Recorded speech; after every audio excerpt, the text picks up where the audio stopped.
and gentlemen, welcome back once again to the Roundtable interviews here on Wrestling Wow.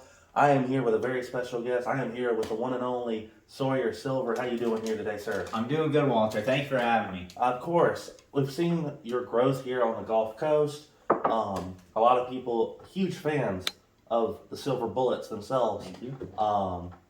We're going to talk about that. We're going to talk about everything here. Well, let's start with you. Let's start with your origin, where you're from, what got you into wrestling, and anything outside of wrestling. Sure. Well, I'm originally from Marshall, Minnesota, so from somewhere up north. Not a lot of people probably heard about that down here. But, pretty normal childhood, I would say. I guess I've always kind of had a proclivity to wrestling as young as I can remember. That is what I always liked to do with my brother, with my friends, was roll around and wrestle, for fun or for competition. And I think that just kind of carried with me the rest of my life. I played some football in high school, and once I got off to college, I found this calling to come and do professional wrestling, and that's kind of where we got here today. I gotcha. Who did you train with? So I initially started my training, both me and my wife did, Sid, in South Dakota, and more specifically Harrisburg, right outside of Sioux Falls, with Flagship Pro Wrestling. And the lead trainer over there, giving him a little bit of a shout out, is Lucky Nick Lund. He was a great trainer. It was a school that was originally started by Nick Dinsmore, but he had just left the school in the hands of the first group that he had trained. And so that was who was training us at the time. But there was a whole cast of really great trainers and professional wrestlers out there that are still working today, like Brandon Nitro, DeLorean Diggs, the Midwest Monstar. I mean, it's a really good crew. It was a great place to learn. And that was Flagship? Flagship Pro Wrestling. Okay. Now some of them have transitioned to a new company over there called New Sound Wrestling, where a number of those individuals are the owners, actually. Okay. Mm-hmm. That's very cool. I mean, we're here to help shout out all wrestling in the United States, in the world, in fact. So it's cool to hear more companies. Yeah. What made you transition down to the Gulf Coast? Yeah, so it was kind of a big transition across the country. We came down here in the summer of 2023, just last year, right before we started up with DCW and wrestling around here. I actually was in both undergraduate school and then in medical school in South Dakota, and then upon graduation I got a job down here. And so we packed everything up, moved on down, and got right back into it. Hey, that's the way to go. Yeah. And coming down here, you started your pursuit into Diamond Championship Wrestling at the Diamond Mine. Mm-hmm. How was that at the Diamond Mine before you got to go and wrestle on the shows? In fact. Yeah, it's always interesting switching from one training school to a different one. There's different styles, there's different mentalities everywhere, but even from the first practice where we went down to the Diamond Mine to get to know everybody and to just roll around in the ring and get the feel for it, I think we had a real instant connection with the team there, both the wrestlers and the trainees and the trainers themselves. And it was a great experience, so we just kept rolling with it.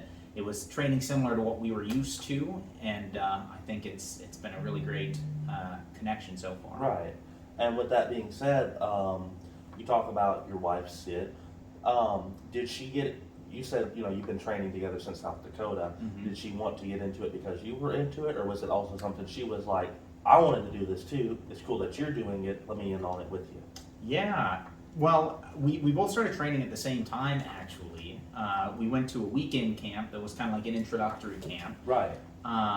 But essentially, I was not a huge fan of professional wrestling when I was younger, just because it wasn't really something that I was exposed to. Right. But Sydney, through her family and specifically her dad's side of the family, it was something that she had grown up watching and knew a lot more about kind of that early 2000s WWE, way more than I did. But we ended up kind of embarking on this journey, and I think it was 2018.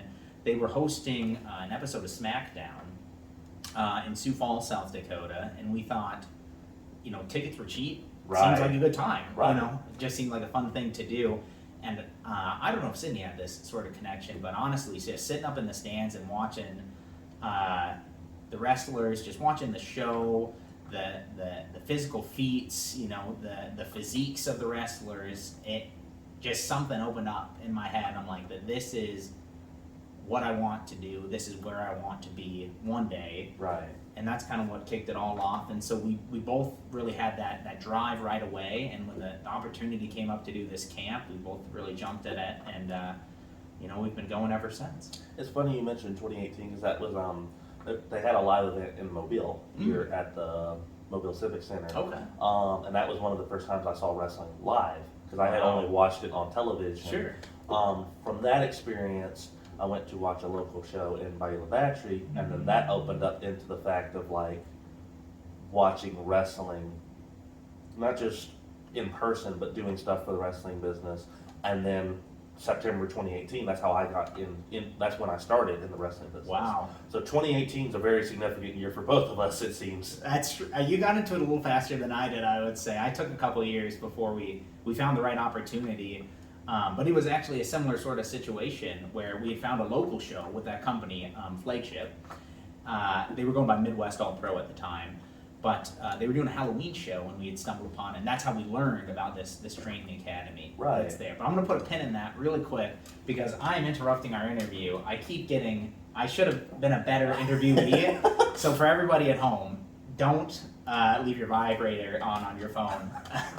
We're going to... Sorry about that, Walter. Hey, that's perfectly fine. But no, you know, that's the way, because I've talked with Liam Cullen, talked with Buzz Albinelli, I've talked with Jack Passion. I've even talked with Brent Ladner, the CEO of DCW. Of course. And we all have a very similar story of finding places and doing different things, different stories, but almost similar in a way. Yeah. And, you know, we talked a lot, me and Jack particularly talked a lot about how different wrestling is good for everybody because there's something different for everybody. Because I'm sure that what you learn in South Dakota is probably somewhat different than what you're learning down here, or vice versa, because some different techniques throughout the states too. Yeah, I would say there is some differences between the two, but what I will say is something to you kind of, you know, give a shout out to where we were originally training and give a shout out to here, is that both schools are very based in the idea of television wrestling. Right. And specifically the standards that are expected at the level of the WWE Performance Center, seeing that, you know, Nick Dinsmore, known as Eugene in WWE, if people aren't aware, was a trainer over there for a long time before he started his own wrestling academy. Right. And then now at the Diamond Mine, although we have a lot of different trainers, Scott Armstrong is the head trainer over there and also has that very performance center TV-based mindset. So there's actually a lot of similarities between the two. But you're right, there's always regional differences. And it's interesting you mention that because not a lot of people do mention that, is that a lot of training companies, not to say anything wrong with a lot of ones around here, but a lot of them do have that indie mindset of local. And that's why a lot of people will go to like Devon's Academy or Jay Lethal's Academy because they know what the television deal is and they know what either WWE, AEW, or when it was an independent company, Ring of Honor, Impact Wrestling, what they want on their television, so that their audience are like, hey, that guy's pretty cool, or that girl's pretty cool, or that person's pretty cool. It's one of those things of like, because when I started in a very little independent training school called Suncoast Training Academy. Okay. And they, the main trainer in charge was a man named Richard Bailey, Mountain Man, as everybody knows around here. He had a little bit of television training, was on WCW, was on WWF before, just a lot of, but more performance enhancement talents and stuff like that. One of his most famous ones was he wrestled Psycho Sid on a WCW television tape. Oh, wow. But wrestled's kind of a bitch. I mean, because Richard, God rest his soul, was like 7 foot tall. And Psycho Sid beat the brakes off of him. Yeah. Like, sounds about right. But like, he made money from that show and made good money off of that. And he tried to instill in his students that you might be working on a level of just independent, but you never know who's looking and never know who's going to call. Yeah. Even if it is for like a Brooklyn Brawler position, or for someone like what John Cena started out with in a developmental to being the greatest of all time. Yeah. And that's the thing I love about wrestling, is you never know what a person's going to become when they move on to either a different school or a different promotion, because who knows who is watching and who knows who is listening. Yeah. And with that being said, you're at Diamond Championship Wrestling now, with a lot of interest from Scott Armstrong, and we see Brian Armstrong, Road Dogg, as everybody knows, Yeah. talking about it at the Bullet Bob Memorial Arena. You got your start in Diamond a little bit before the Bullet, correct? Yeah, yep. I got started just kind of before they made the formal transition to the Bullet. It seems like we kind of came in during a transitional period. Not that that was a bad thing. I think, both before and after where we are now have been great times to be there and be at Diamond Championship Wrestling. But it has been really cool to have a dedicated studio for training in, as well as doing shows. Right. And I mean, we see what you're doing in DCW. We see what Sid's doing in DCW. We'll come back around to you for a second, but what is it like watching your wife do the same thing that you're doing on the same level at DCW? What's it like for you to watch that? Oh man, it's awesome. I think that it's easy because I think Sid has a lot of fans out there, but obviously I'm always going to be her biggest fan and biggest supporter. She's had the opportunity to grow so much. As people who kind of follow the independent wrestling scene might know, sometimes it's hard to find female talent. Even on the Diamond Championship Wrestling roster, there's not a ton of women, and so it definitely can be hard sometimes. But really, in our time at DCW, Cindy has had a lot of opportunities to grow. She's had a lot of really great matches. She's met a lot of the local talent in the Gulf Coast area here, and it has been an absolute blast to watch. And I've been keeping an eye on it too. It's cool to see both of y'all move forward from when I met you guys at the Diamond Mine and met you guys throughout shows like the ones in Mary Esther, and you guys actually went back up, was it to South Dakota for a show not that long ago? Well, it was a little ways ago. That would have been back in, I think, August or September of last year, almost a year ago now. I think it was September. Probably. I know you guys had gone back a little while ago. Because I know you were at the Diamond Mine. I think you had worked a show at DCW, and then you had gone back to, what was that like, going back to almost stomping grounds, if you will, and what show was that? Yeah, it was a really good time. We had actually, everything had lined up. So right when we had joined up with Diamond Championship Wrestling and done a couple sessions at the Diamond Mine to let them know who we are and get a feel for who they are, they had back-to-back weekend shows. With one weekend they were in Mary Esther at that Blue Moon Bar, which is an awesome venue, very cool place, almost cinematic in a lot of ways. And then a following show that was 2 days at the Alabama Gulf Coast Music Hall. So we kind of ended up doing 3 shows with DCW, all real back-to-back there. And then we had to be back up in South Dakota for actually Sydney's sister's wedding. Okay. And so it all kind of lined up perfectly that we're able to do a flagship show there. And kind of finish up some storylines that we had been working on. Actually, there's, just give another shout out to an individual. Trent Hammer is a person who got into the business at the same time as myself and Sydney. And actually, Sydney's debut and my debut were all part of a rivalry with Trent that we had never actually had to have our one-on-one blow-off match. And so kind of the full year that I was working in South Dakota, we had crossed the ships and had been planning for something that in all honesty didn't get to happen because the show that it was going to happen on got rained out. So, but then a few months later we got our opportunity to finally have that big match, and it was a phenomenal time. It was very cool to go back. I'm always willing to go back and wrestle up north. It's just finding the time. Right. And with that, we've seen you in DCW. We saw you at, I believe, the first Synergy episode you were on was the Hollow Rumble, the September show at G&G, or possibly earlier than that. Possibly would have been earlier than that. I do remember that Halloween Rumble. 'Cause I think technically those Alabama Gulf Coast shows were on Synergy, were they not? Yeah, I believe Okay. so. But yeah, then the next show after that would have been the Halloween Rumble, where I had a match with Lash LaFlair, Yeah. one of the real up-and-coming talents over at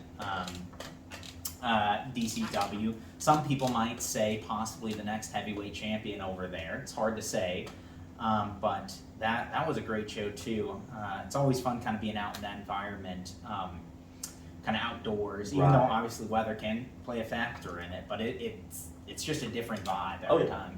And with that, going through the different transitional periods and into the Bullet, we've Mhm. seen you have multiple different matches with different people, and now it's led to your rivalry with the rock star Gary Gable.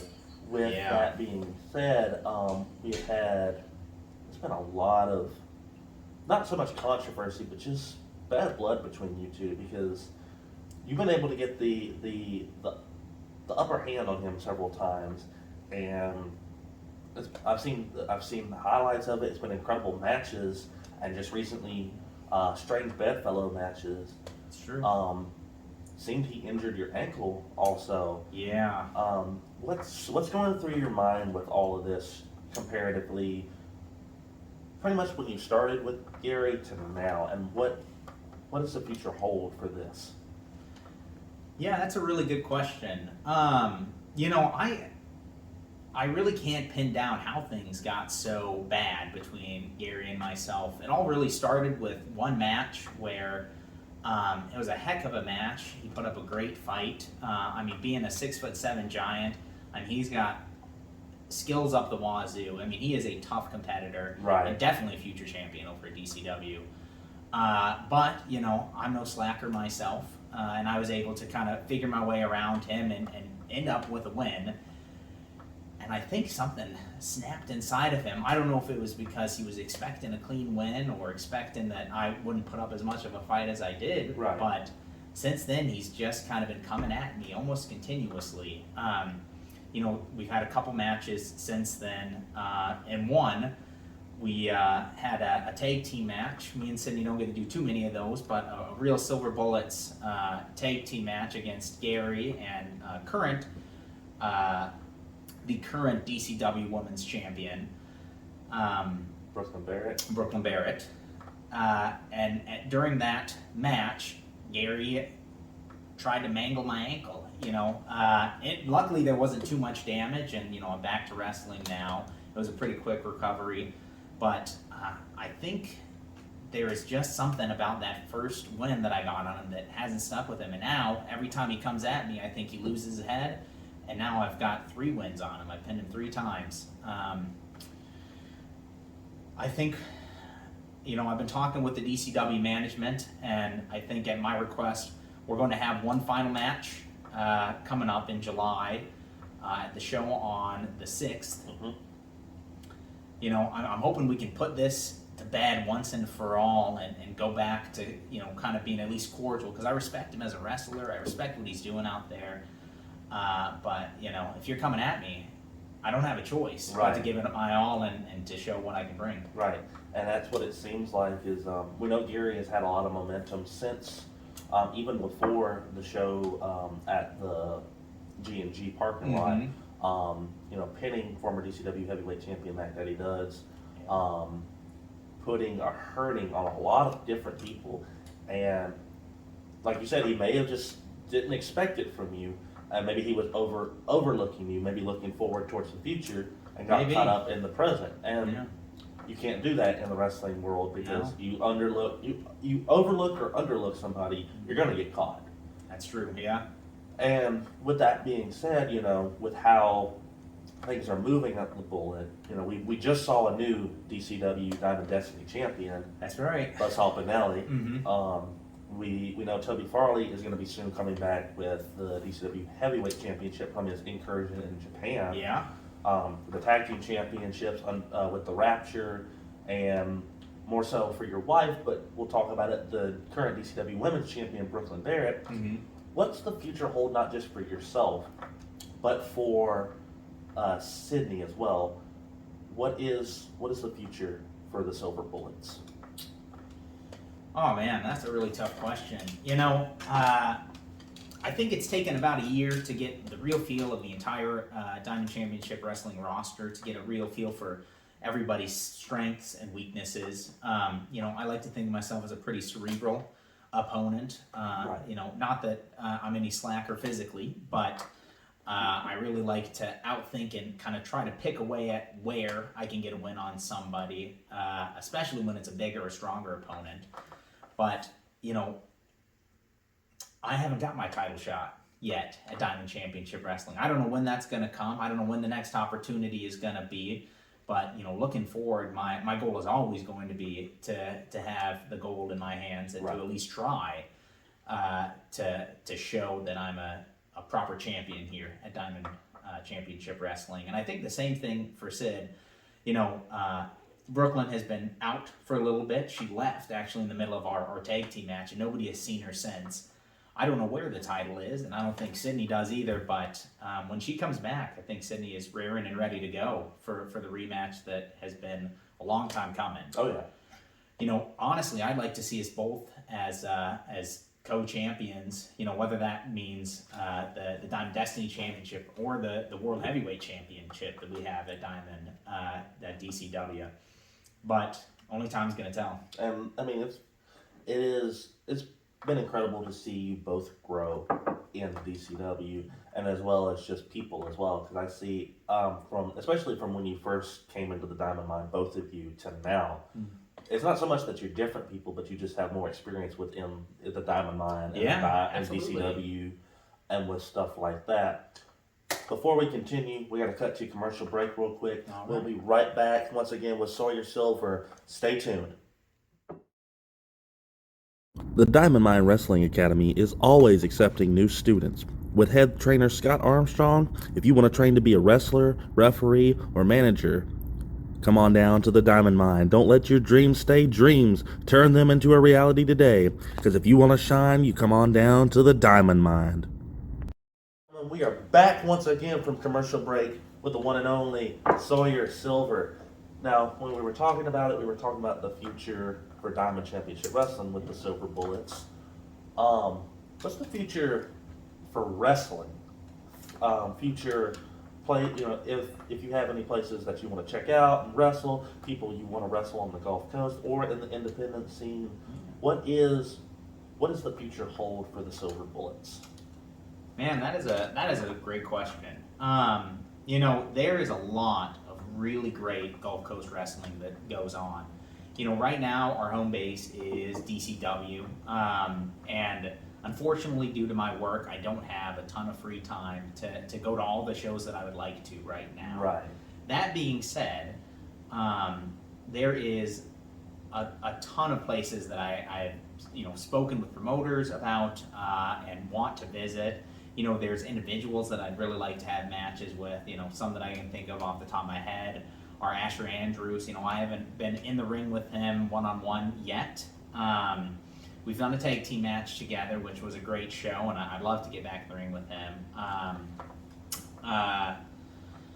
Man, I haven't been across the ring from Mac Daddy Duds in quite a while. He was at this most recent Diamond Championship Wrestling show, but we haven't been able to go one-on-one since I really debuted with DCW. I think one of your first matches was you, him, and Mikey Webb in a triple threat. Well, one of my later matches was that, but my first match in Diamond Championship Wrestling was one-on-one, me and Mac Daddy Duds.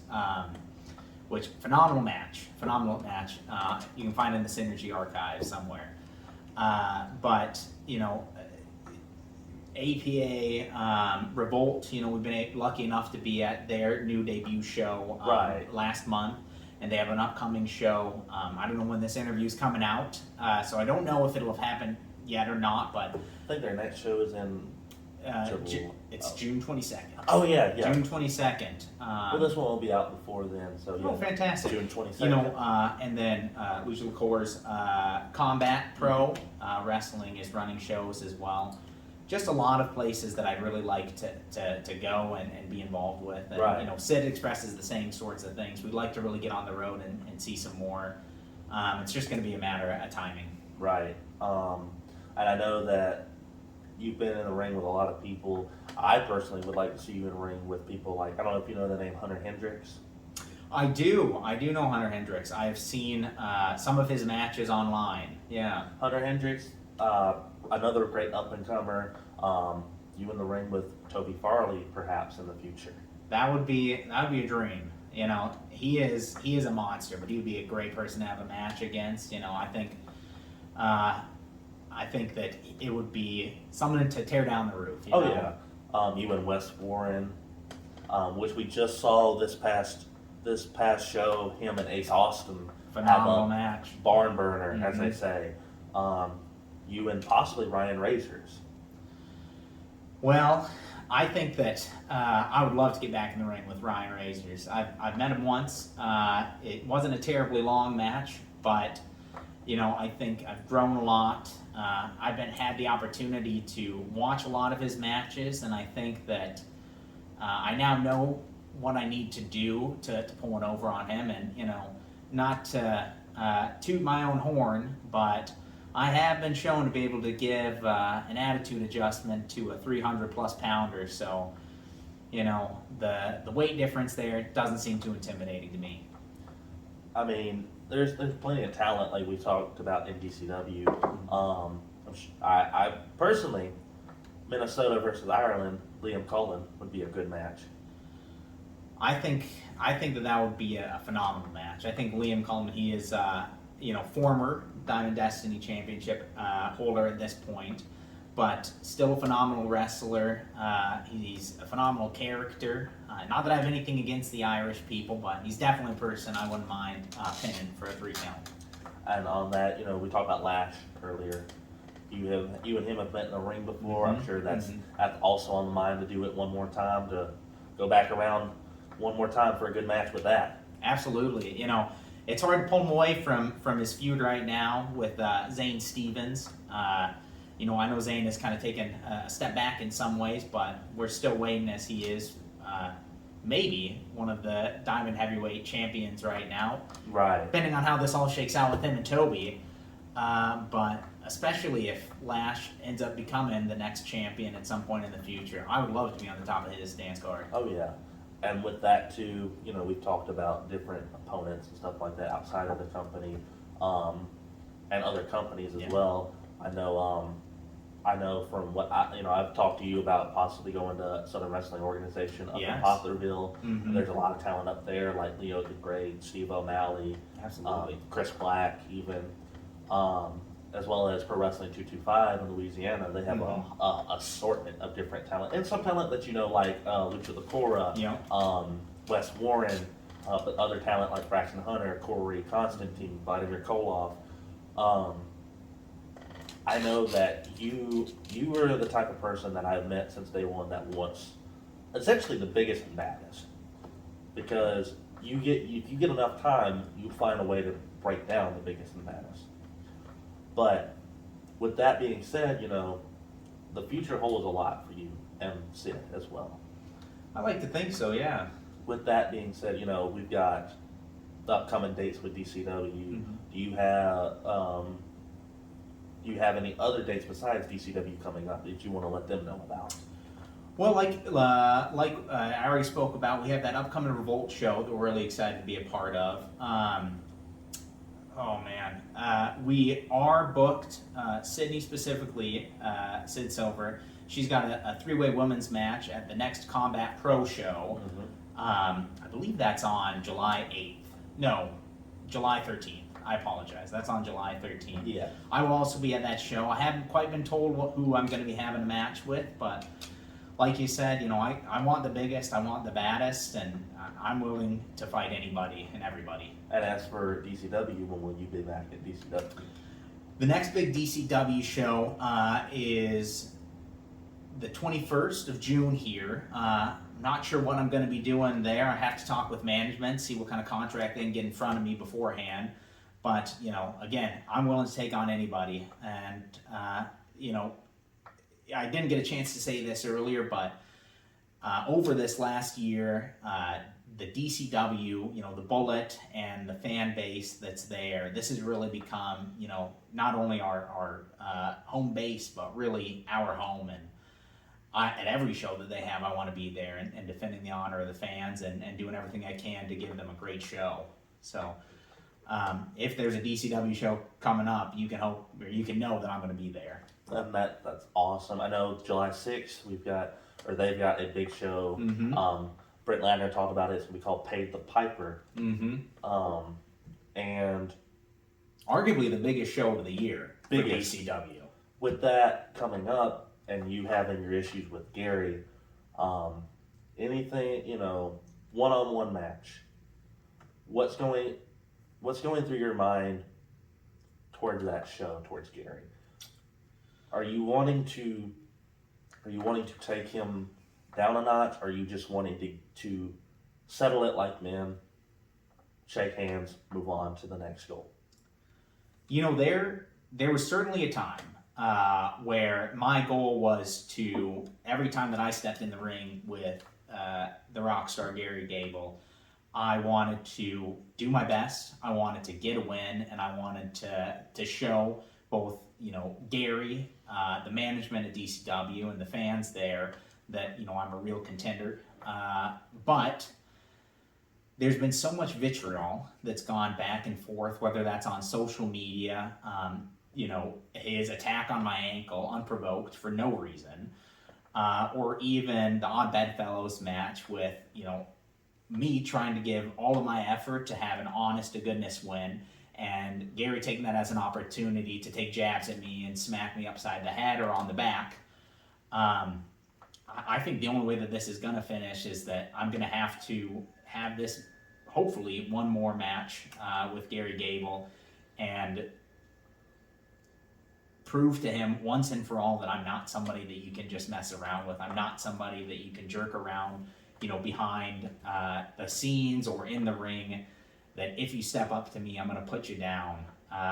And hopefully I'd like to walk away from this with a good relationship with the man, because like I've said, I respect a lot of what he does. I respect his in-ring skills. But, he's attacked me enough times that I have to retaliate at this point. And that's understandable. Before we wrap this up, I was going to say, you have social media, and Sid has social media. Let the fans know where they can find you at and what social media is. Yeah, so I guess the biggest things that we use are Instagram and Facebook. I'm at the Sawyer Silver, and Sydney would be at Sid Silver. And then those are also linked to the Facebook pages. So I'd say trying to find us on Instagram is going to be your best bet.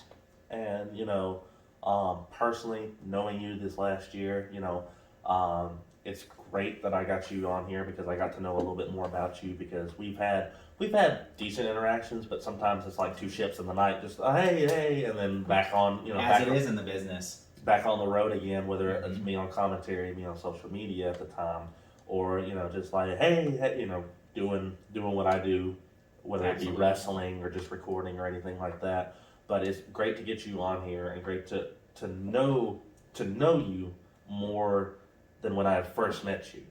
Absolutely. And it's an honor and a privilege to know you and Sid, because you have been behind the scenes. I'll do my little bit of a shout out. Him and Sydney have been two of the most supportive people every time that I come into a locker room, or every time that I see them. That I've never, and it doesn't go for anybody that I say this, I've never had a bad vibe about Sydney and Sawyer personally. They have been nothing but polite and kind, and just helped me get through. Sometimes, whether they know it or not, just the conversation helps get through a lot of stuff, and I really appreciate that. Well, thank you. Thank you for having me on your show, and for everybody who's watching at home, I want to take just a quick moment to shout out too. I would come on this show just because it's Walter's show as a friend, but I am really here because I think that this is the future of sports media, sports reporting. I'm glad that I'm getting in at the ground floor as this is breaking off, because everything that we do in professional wrestling, the wrestlers put on a lot of the show, and you've been in the ring, so you've done that part of it too. But what really brings it all together is everything that happens backstage with the production, with commentary, and with sports media like this, interviews, and the social media side of things too. And it's been a real honor to watch as Wrestling Wow and these interviews, the Roundtable interviews, have progressed. And I'm just really happy to be a part of it. Well, I thank you once again Absolutely. for coming on to this show, and we will be back with another interview very soon. But once again, thanks for Sawyer Silver coming on, one half of the Silver Bullets, and we will be back one more time very soon, sooner than you think, right here with the Wrestling Wild Roundtable interviews.